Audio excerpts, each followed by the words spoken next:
Mwami Museveni asoose kulondebwa olukiiko lw'okuntikko olwa National Executive Council enkya ya leero.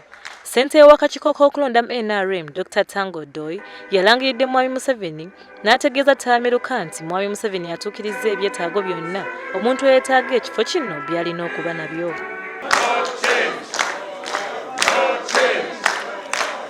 Kaakati, Mwami Museveni yayolekedde okugasimbagana ne yali musajja we ow'oku Lusegerera Ssaabaminisita wa Uganda John Patrick Amama Mbabazi, Dr. Kizza Besigye n'abalala bawera ddala 4 nga bonna bano baagala ntebe ya ku ntikko mu ggwanga.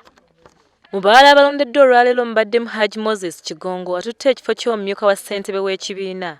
Abalala mulimu Sipiika wa Paalamenti Rebecca Kadaga nga ye mmyuka owookubiri.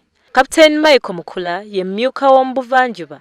Oluvannyuma lwa Michael Walike, Simon Mulongo, Moses Balyeku ne Sarah Kamba okwabulira olwokaano luno. Wano mu Buganda, omubaka Geoffrey Kiwanda avudde mu lwokaano n'alekera Haji Abdu Nadduli. Major General Matayo Kyaligonza ye mmyuka w'omu bugwanjuba. Kaakano ekiddirira kwe kuyingira olwokaano olw'okulwanirira entebe y'omukulembeze era nga Mwami Museveni asuubirwa okusunsula ku lunaku lw'okubiri